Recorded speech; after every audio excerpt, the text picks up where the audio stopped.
Pemirsa, meski menolak menggunakan anggaran pendapatan dan belanja negara APBN untuk membayar utang proyek kereta cepat Jakarta-Bandung atau WUSH, pemerintah membahas skema pembayaran utang senilai 116 triliun rupiah. Pemerintah meminta pihak-pihak terkait proyek kereta cepat Jakarta-Bandung atau WUSH sama-sama berembuk mencari solusi pembayaran utang proyek warisan pemerintahan Jokowi. Pemerintah menekankan pembayaran utang tidak dibebankan ke APBN, melainkan ke Badan Pengelola Investasi Daya Anagata Nusantara, BPI Danantara, sebagai holding badan usaha milik negara atau BUMN. Malam ini tidak sempat. WUSH bukan salah satu pembahasan malam ini. Tapi beberapa waktu yang lalu juga sudah dibicarakan untuk diminta mencari skema supaya beban keuangan itu bisa dicarikan jalan keluar gitu. Karena faktanya kan juga WUSH kemudian juga menjadi salah satu moda transportasi yang sekarang sangat membantu aktivitas seluruh masyarakat, mobilitas dari Jakarta maupun ke Bandung dan seterusnya. Dan justru kita pengen sebenarnya kan itu berkembang ya, tidak hanya ke Jakarta dan sampai ke Bandung, mungkin juga kita sedang berpikir untuk sampai ke Jakarta, ke Surabaya. Ya, pemirsa, pertanyaan besarnya adalah siapa yang bertanggung jawab untuk membayar utang proyek pembangunan kereta cepat Jakarta-Bandung ini alias WUSH. Bagaimana tentunya skema paling logis sebagai solusi masalah utang 116 triliun rupiah ini? Kita akan membahasnya bersama dengan narasumber kita sore hari ini. Sudah hadir di studio pengamat Badan Usaha Milik Negara atau BUMN dari Universitas Indonesia. Sudah hadir Mas Toto Pranoto. Terima kasih telah bergabung bersama kami, Mas Toto. Selamat sore. Dan juga melalui saluran Zoom sudah tersambung anggota Komisi 6 DPR, ada Pak Herman Hairon. Pak Herman, terima kasih telah bergabung bersama kami. Pak Herman. Oke, saya ke Mas Toto. Mas Toto, kalau kita lihat di sini, ini yang menjadi panas beritanya belakangan ini. Ini kan sebenarnya muncul ketika negara, bisa dikatakan seperti itu, negara menolak bayar utang kereta cepat WUSH ini senilai 116 triliun rupiah dengan alasan bahwa ini adalah proyek yang ambisius, kesepakatan di awal mengatakan ini adalah business to business. Lalu kemudian pertanyaannya, siapa kemudian yang akan membayarnya, menanggungnya? Anda melihatnya seperti apa, Mas Toto? Ya, kalau kita lihat historinya kan, sejarahnya itu kan memang proyek ini dari awal gitu ya, kan berubah-berubah skemanya ya. Awalnya kan memang dianggap proyeknya sifatnya adalah B2B begitu ya, business to business begitu kan. Sehingga keikutsertaan negara relatif pembiayaannya terbatas begitu ya. Cuman kemudian kan dalam kelanjutan proyeknya kita melihat bahwa dari rencana investasi awal misalnya ya 6 miliar dolar kemudian kan menjadi bengkak, hampir menjadi 7 miliar dolar ya. Sehingga dalam konteks ini kemudian kelihatannya skema business to business itu nggak akan bisa jalan begitu ya. Sehingga waktu itu kalau nggak salah dikeluarkan juga impres terkait dengan bagaimana supaya kelanjutan proyek ini bisa dilaksanakan, maka negara juga kemudian ikut masuklah tanda petik ya, memberikan semacam tanda petik jaminan terhadap kelangsungan proyek ini. Nah, jadi menurut saya ke depan ini yang perlu dilakukan adalah kemudian kalau ditanya siapa yang bertanggung jawab, tentu kita harus lihat kepada konteks regulasinya ya. Kan Undang-Undang Kereta Api yang 23 tahun 2007 itu bilangnya bahwa ada dua badan usaha sebetulnya. Ya, satu ada badan usaha sebagai operator kereta api, yang kedua adalah badan usaha sebagai penyelenggara infrastruktur ya atau prasarana. Nah, dalam konteks pembangunan kereta api cepat WUSH ini kan ada dibagi dua ya. Ada yang membangun infrastrukturnya dan ada yang bertanggung jawab terhadap pengoperasian sarananya. Nah, dalam undang-undang itu disebut sebetulnya yang bertanggung jawab terhadap prasarana itu mestinya negara, pemerintah lah begitu ya. Sementara badan usaha operatornya kereta api bertanggung jawab pada sisi sebagai operator yang menjalankan fungsi kereta api begitu ya. Nah, sekarang kalau melihat merefer kepada undang-undang itu ya sebetulnya tanda petik negara lah sebetulnya bertanggung jawab ya untuk membangun prasarana yang dibutuhkan. untuk kereta api cepat ini. Karena juga jangan lupa bahwa proyek WUS ini kan juga masuk sebagai salah satu bagian dari proyek strategis nasional gitu ya. Oke. Sehingga negara kemudian juga banyak terlibat di sana ya. Oke. Nah kalau kemudian sekarang misalnya siapa yang mesti tanggung jawab? Apakah negara kemudian juga bilang tidak akan bayar lewat APBN begitu? Lalu siapa gitu yang nanti harus bertanggung jawab terhadap pengembalian proyek ini ya? Ya tentu beberapa alternatif atau skenario ya mungkin juga bisa dikembangkan. Oke, Ya. tahan dulu Mas Toto. Terkait dengan skenario ini, saya ingin tahu juga dari Pak Herman sendiri melihat ini kan ada yang bilang ini utang proyek warisan pemerintahan sebelumnya, Pak Herman. Jadi gimana kalau Anda melihat tanggapan Anda sendiri terkait dengan hal ini? Mohon maaf Pak Herman, sepertinya audionya masih di mute. Ya, semestinya sih kembali ya. Karena dulu kan di awal itu kan bisnis to bisnis. Dan kemudian muncul cost of run atas berbagai pekerjaan yang memang tidak selesai sesuai dengan schedule.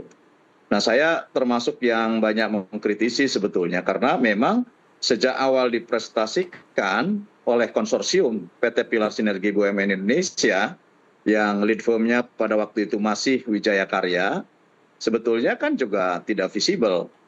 Dan saya kalau nanya berulang kali terkait dengan kapan payback periodnya ini sebagai ukuran bahwa nilai investasi itu bisa kembali. Ini sangat panjang sekali, ya. Kurang lebih 50 tahun baru terjadi payback period. Apalagi kemudian muncul cost of run yang timbul 21 triliun lebih pada waktu itu hasil pemeriksaan BPKP, dan pada akhirnya keluarlah peraturan presiden yang juga bisa dibiayai oleh negara.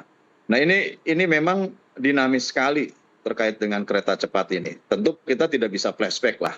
Bagaimana ke depan ini harus bisa betul-betul kereta cepat Jakarta-Bandung ini bisa terselesaikan. Apakah memang nanti restrukturisasi kembali ya terhadap hutangnya, ataukah memang salah satu cara yang bisa dilakukan adalah dengan memperpanjang rute, yaitu Jakarta-Surabaya. Karena kalau terbatas sampai saat ini kereta ini hanya melayani Jakarta-Bandung, tentu juga kita bisa diukur. Kalau tahun 2024 saja rugi 4,195 triliun, kemudian tahun 2025 juga sudah rugi 1,625 triliun. Lantas siapa yang akan menanggung kerugian ini? Ya, tapi Pak Herman, kalau nambah atau memperpanjang proyek ini bukannya malah menambah hutangnya lagi nih? Gimana? Bukan menambah jalur, artinya bahwa menambah ke menuju tadi Anda katakan memperpanjang lagi yang mungkin ke Surabaya. Betul. Seperti itu. Bukannya akan menambah hutangnya lagi? Ya kalau hitung-hitungannya lebih visible, saya kira bisa lebih efisiensi, misalkan dalam pembangunan konstruksi, timeline-nya juga pasti gitu ya. Dan kemudian hitung-hitungan terhadap jumlah penumpang juga lebih pasti. Ini kan akan bisa siapa tahu gitu ya, hitung-hitung. Karena sampai hari ini memang belum ada presentasi di tempat kami di Komisi 6 terkait bagaimana kalau terjadi pemanjangan rute. Dan tentu kalau berbicara investasi, saya meyakini mungkin tidak ada investor lain, karena bagaimanapun ada beban di Jakarta-Bandung ini yang harus segera ada solusinya. Baik. Nah kalau kemudian memperpanjang rute, berarti juga harus juga dilakukan oleh konsorsium Indonesia-Cina yang saat ini mengerjakan Jakarta-Bandung. Nah bagaimana hitung-hitungannya? Ya segeralah dari saat ini kalau memang mau ada percepatan dan solusi jangka menengahnya adalah dengan memperpanjang rute, solusi jangka panjangnya adalah dengan restrukturisasi hutang, ya ini siapa yang akan bertanggung jawab? Nah kalau kemudian Kementerian Keuangan sudah mengatakan tidak mau membiayai ini, tentu dalam pemikiran saya ini sebagai sebuah tata kelola yang transisional. Karena dulunya seluruh keuntungan BUMN dihitung dan kemudian menjadi sebagiannya menjadi dividen kepada negara, ya ini semuanya di-store kepada Kementerian Keuangan. Ya, sebagai pendapatan negara. Sekarang kan berbeda pengelolaannya, seluruh hasil dari BUMN ini dikelola oleh Dana Antara.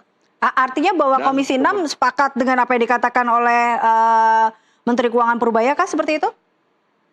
kesepakatan itu saya kira di pemerintah, ya. Kesepakatan itu di pemerintah. Kami sampai saat ini kan belum pernah membicarakan kembali terkait dengan situasi dan kondisi kereta cepat Indonesia-Cina ini. Nah, kalau kemudian rute Jakarta-Bandung atau KCJB ini tentu membukukan kerugian terus-menerus, ya memang harus ada solusi. COO, ya, Chief Officer, Operational Officer, ya, Mas Doni harus betul-betul bisa melahirkan solusi yang tepat dengan situasi ini. Karena bagaimanapun dalam terminologi saya, dalam pemikiran saya, ketika Menteri Keuangan tidak mau lagi membiayai karena dividen yang dihasilkan oleh BUMN sekarang semuanya ditarik kepada Danantara. Oke, baik. Kita akan membahas lagi. Danantara menyiapkan 2 skema terkait dengan pembayaran ini. Kita akan membahas apakah ini menjadi sebuah skenario tadi atau mungkin solusi. Kita akan membahasnya lebih lanjut lagi, Mas Toto dan juga Pak Herman. Usai jeda, pemirsa tetaplah bersama kami.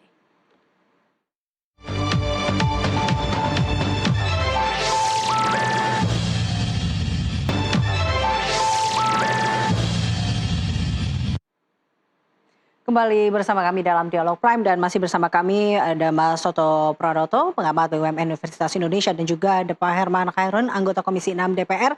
Saya kembali ke Mas Toto. Tadi kita mendengar apa yang dikatakan tadi Pak Herman bahwa mungkin bisa menjadi salah satu solusi yaitu adalah menambah atau memperpanjang rute. Tapi juga kita tahu di sini Danantara selaku bisa dikatakan pemilik WUSH ini dia menyiapkan 2 skema untuk paling tidak terkait dengan pembayaran ini. Di antaranya adalah menambah penyertaan modal atau equity di sini dan juga menyerahkan infrastruktur kepada pemerintah. Anda melihat 2 skema ini seperti apa? Ya, ini kalau lihat pada 2 skema Danantara ya, itu yang paling penting kan sebetulnya kalau skema yang kedua itu pasti sesuai lah dengan Undang-Undang Kereta Api ya. Kalau dia menyerahkan infrastruktur nih kepada pemerintah yang memang dalam amanat undang-undang itu disebutkan sebagai pihak yang nanti harus bertanggung jawab terhadap pengadaan infrastruktur, ya jalan kereta itu ya.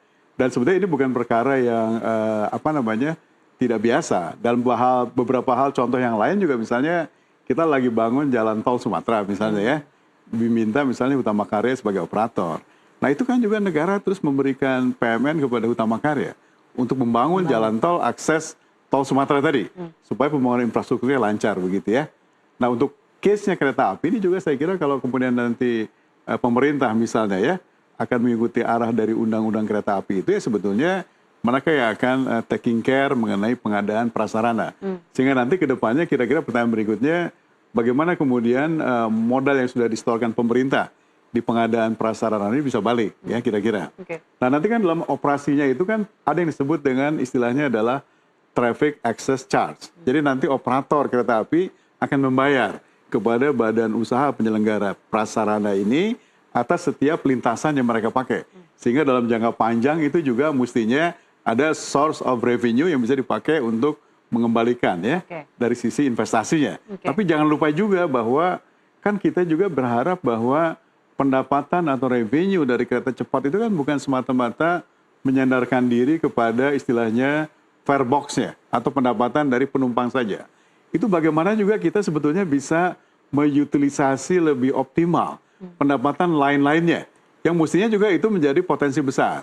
Jadi kalau kita misalnya lakukan benchmark ya di Jepang saja misalnya, itu yang namanya kereta JR East itu sebagian besar pendapatan konsolidasi terbesarnya itu datangnya adalah dari pengelolaan properti yang mereka punya di sekitar jalur kereta cepat yang mereka miliki di luar dari fare box-nya. Jadi menurut saya hal-hal semacam ini kan belum sepenuhnya semua dikerjakan oleh KCIC atau oleh WUSH misalnya ya, bahwa kita bisa mendapatkan cukup revenue lain di luar dari pendapatan tiket penumpang ya. Nah saya kira hal-hal semacam ini yang harus segera dituntaskan sehingga akan lebih jelas kita ke depan itu sebetulnya skenario apa yang akan terjadi kalau semua hal-hal itu sudah optimal dijalankan oleh si operator kereta maupun tadi ya badan usaha penyelenggara prasarananya. Karena kalau kita lihat di datanya bahwa sampai saat ini memang bahkan tiketnya saja atau tiket dari WUSH ini saja paling banyak, paling laku saja baru di weekend seperti itu. Artinya belum untuk memanfaatkan apa yang ada di sana seperti tadi yang katakan properti ataupun bekerja sama di sana ini belum dimanfaatkan dengan baik Saya kira ini memang belum optimal ya. Kan kalau kita baca skenario awal misalnya, Oke. kapan nih proyeknya akan balik modal misalnya. Iya. Itu kan asumsinya misalnya occupancy rate-nya atau tingkat rata-rata pengisian keretanya mungkin di atas 70%. Oke. Sekarang kan masih di bawah itu ya. Jadi misalnya strateginya apakah kemudian dynamic pricing ya yang akan dipakai oleh WUS itu, jadi harganya kan nggak harus konstan selalu 300.000 ya. Oke. Kadang-kadang di low season mungkin bisa separuh harga itu dan lain-lain. Itu bisa optimal nggak dijalankan? Atau lebih banyak lagi menarik minat dari pengguna ya dengan berbagai macam skema promosi atau bundling project dan lain-lain yang memungkinkan kemudian akan lebih banyak occupancy rate bisa didapatkan. Oke. Ya. Nah itu saya kira yang belum sepenuhnya jalan kan. Belum ya. dioptimalkan dengan baik. Di luar yang tadi pendapatan di luar fare box-nya. Nah itu saya kira banyak hal yang masih bisa dikerjakan. Kalau kita kembali lagi ke dua skema Danantara tadi, Mas Toto, ini kedua dari kita beranggapan bahwa dari dua skema ini saja deh, mana yang kemungkinan atau mana yang paling cepat, yang paling strategis bisa masuk untuk menyelesaikan ataupun paling tidak mulai merapikan utang-utang ini. Ya tadi kan ada dua skema ya. Skema pertama misalnya kalau Danantara misalnya injeksi kapital kepada Kereta Api Indonesia misalnya ya. Saya kira model yang seperti ini tanda petik ya meskipun akan cukup panjang prosesnya, tapi menurut saya itu akan membuat kesulitan bahwa kemudian kita tidak obey kepada atau patuh ya kepada Undang-Undang Kereta Api 11 membedakan antara mana fungsi badan usaha operator kereta dan mana badan usaha penyelenggara infrastrukturnya. Ya, itu pasti sudah akan berbeda. Kedua, kalau kita misalkan suntikan dana kepada Kereta Api Indonesia, seberapa besar dananya itu akan bisa diberikan. Ya. Karena jumlah utang yang ada kan luar biasa besar. Jadi kita misalnya hitungnya kalau misalnya 6 miliar berubah karena ada cost of run menjadi 7 miliar atau 115 triliun, kira-kira porsinya Indonesia, porsinya Kereta Api Indonesia berapa? Itu kira-kira kan 60%. Jadi 40% itu sebetulnya porsi bagian dari ownership dari pihak Cina. Oke. Jadi kita punya kan 60% ya dari 115. Oke. Kira-kira 70 T lah begitu ya yang akan dikenakan. Nah kemudian dari sana berapa jumlah yang nanti kemudian Danantara bisa masukkan sebagai injection. Maka pemenuhan supaya utang-utang kereta api bisa dipenuhi dengan baik. Saya kira kalau angka ini kan relatif besar ya. Bayangkan saja misalnya tahun lalu aja kan konsolidasi profit BUMN yang kemudian distorkan ke Danantara kan hanya sekitar 250 sampai 300 T begitu ya. Oke. Dan dividennya sekitar 90-an begitu ya. Jadi kalau angka ini kan jadi terlalu besar Terlalu maksud besar, saya. iya. Sehingga mungkin menurut saya perlu ada opsi yang lain lah ya. Opsi yang lain apakah misalnya bisa nggak kita berpikir atau pemerintah atau Danantara berpikir bahwa kita juga bisa meng-offer misalnya strategic investor yang lain untuk masuk. Membeli sebagian sahamnya Indonesia lah kira-kira. Yang ada di dalam konsorsium ini ya. Sehingga kepemilikan saham oleh mitra strategis lain kan bisa membantu. Mengurangi beban kita. Bebannya PSBI, bebannya Kereta Api Indonesia sebagai lead konsorsiumnya di pihak Indonesia misalnya ya. Nah kalau ada misalnya masuk strategic stakeholder ya lumayan kan. Jadi mereka selain bisa suntik modal, mengurangi hutangnya pihak Indonesia juga mungkin bisa membawa alternatif apakah teknologi baru atau membawa hal-hal baru yang sifatnya bisa meningkatkan nilai dari proyek pengembangan kereta api itu. Oke, koreksi bila saya salah Mas Toto. Berarti artinya bahwa ini bila dibebankan kepada pemerintah saat ini, kepada negara, ini cukup memberatkan sebenarnya karena melihat tadi yang Anda katakan. Ya, kalau lihat angkanya kan jadi besar ya maksudnya kan. Hingga akhirnya butuh investor ya memang dalam hal ini. Iya, menurut saya sebaiknya kalau masih ada bisa ditawarkan kepada mitra investor strategis yang lain. Ya. Mungkin itu bisa menjadi salah satu jalan keluar. Oke, baik. Pak Herman, Anda sendiri bagaimana tanggapan Anda? Apakah ini bisa menjadi salah satu solusi juga atau skenario kita terlepas dari hutang ini? Oh, situasinya untung tentu banyak investor yang mau masuk ya. Tapi kan saat ini situasinya rugi. Dan kalau kita melihat dari okupansi, saya kira memang agak sulit meyakinkan investor bisa gabung terhadap konsorsium Indonesia-Cina ini.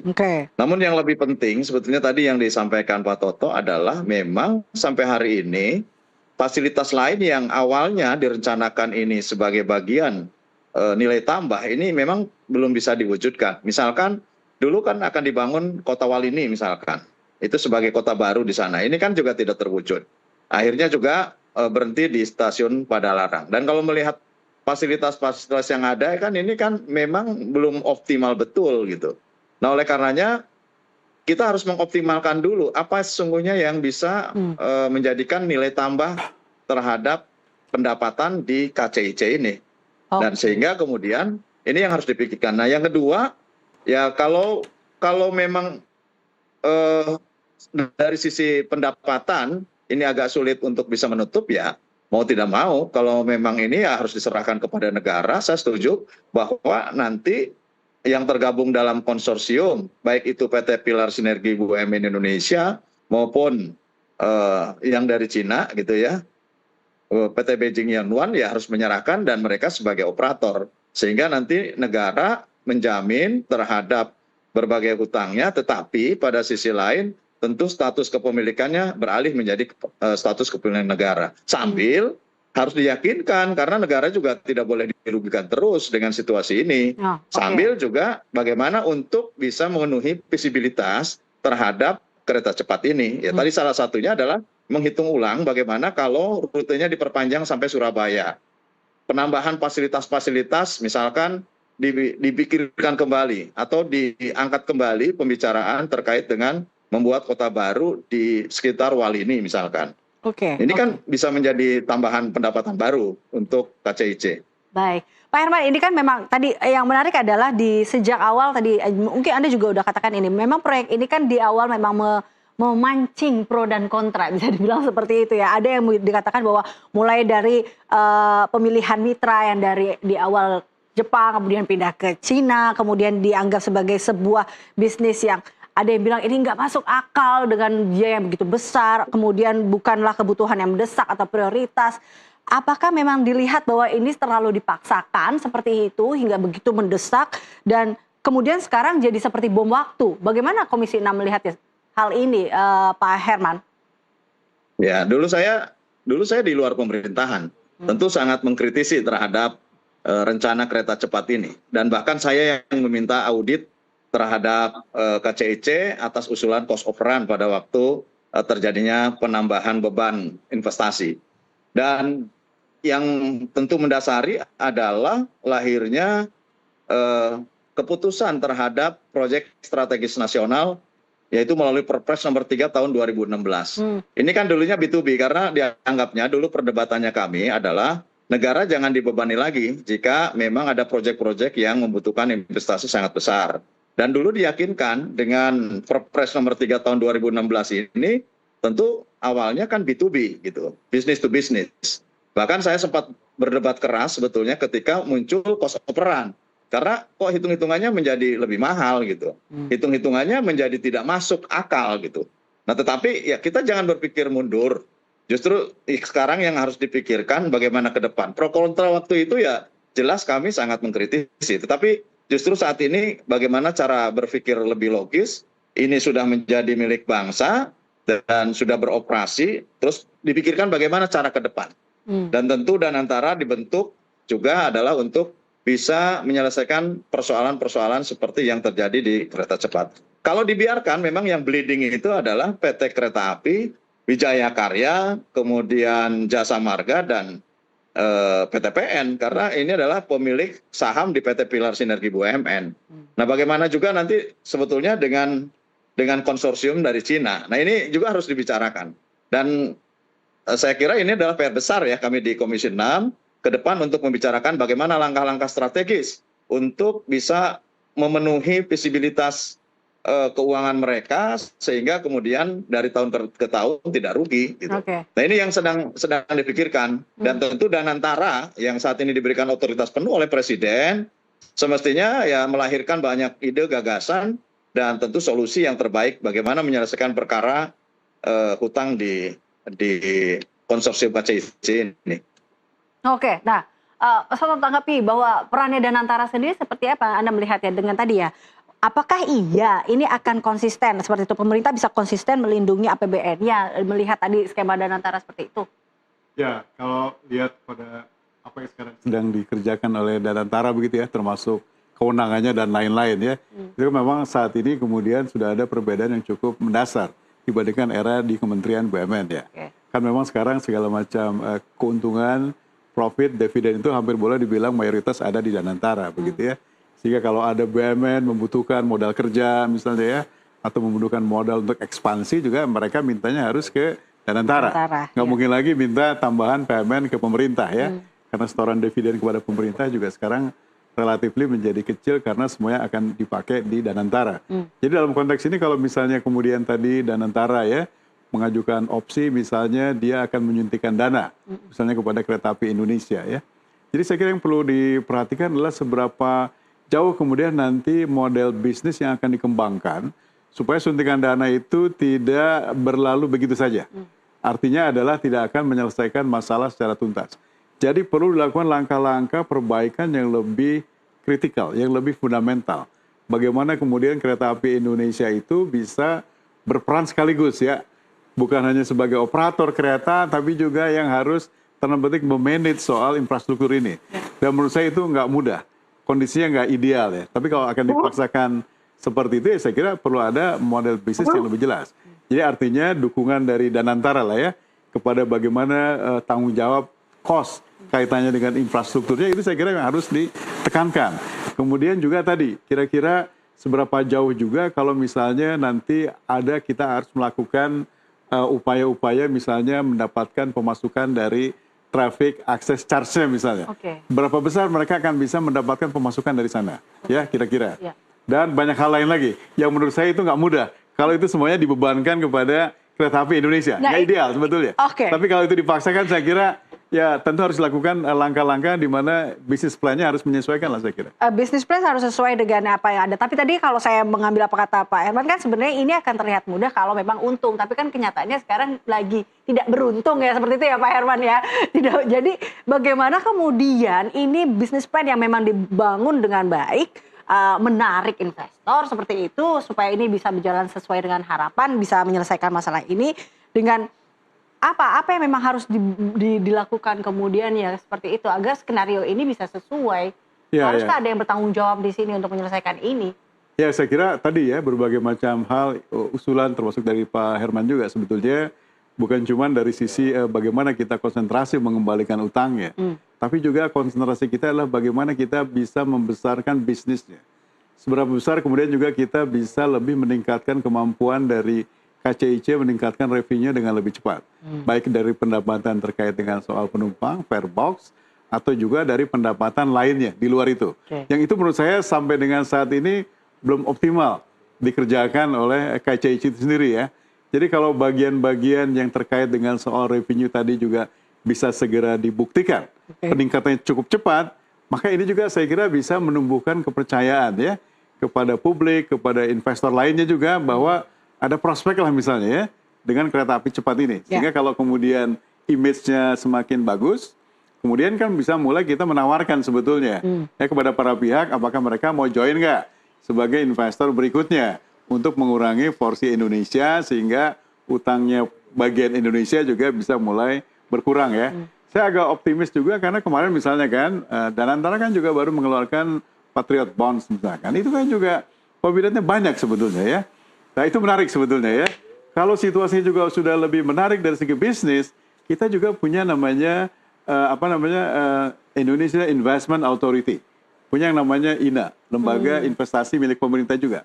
Kalau kemudian mereka dipanggil juga misalnya ya, untuk coba kamu bisa nggak kira-kira membuat skema yang menarik sehingga ada investor juga yang mau join di sini. Saya kira juga itu cukup menarik. Jadi saya kira berbagai macam elemen ya yang ada dalam ekosistem di pemerintahan kita sebaiknya memang bisa fokus untuk kira-kira nanti membantu bagaimana kita bisa keluar nih dari permasalahan yang ada dalam proyek kereta api cepat ini saya kira. Oke, baik. Pak Herman, tanggapan Anda? Ya, memang yang harus dilakukan membentuk ekosistem saya kira. Ya, apa yang tentu bisa menambah pendapatan bukan hanya dari sekedar penumpang. Karena pertama, tentu dari awal pun kami menghitung sebetulnya kan harga tiketnya itu kan tidak, misalkan untuk kelas ekonomi 250.000, itu dulu hitung-hitungan tidak 250.000. Kami hitung-hitungan itu sekitar 400 atau 450.000. Tetapi kan kita melihat daya beli. Ya, pada waktu trial itu memang kita melihat bahwa dengan kenaikan 50.000 saja jumlah penumpang turun, akhirnya diturunkan kembali. Nah, dengan pendapatan hari ini kan hitung-hitungan kasar saja sudah tidak akan bisa masuk. Untuk bayar bunga saja juga masih rugi, apalagi untuk membayar pokok. Nah, oleh karenanya saya kira memang harus kreatif gitu ya.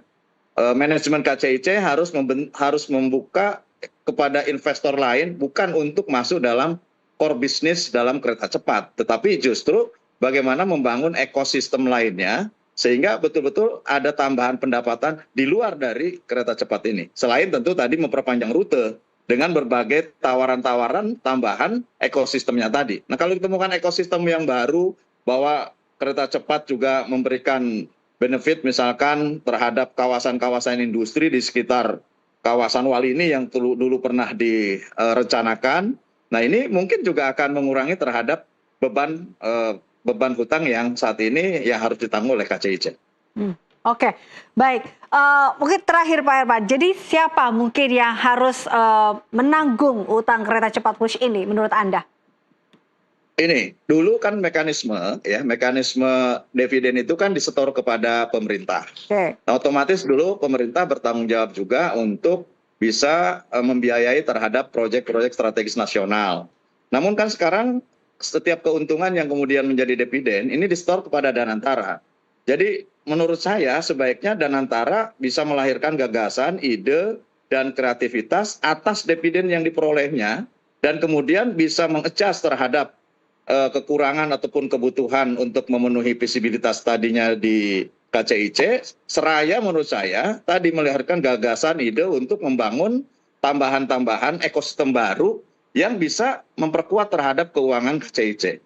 Ini menurut saya menjadi tanggung jawab Danantara gitu ya. Oke. Terutama untuk pengelolaannya di Chief Operational Officer, di holding di anak perusahaannya Danantara gitu, yang saat ini mengelola terhadap BUMN.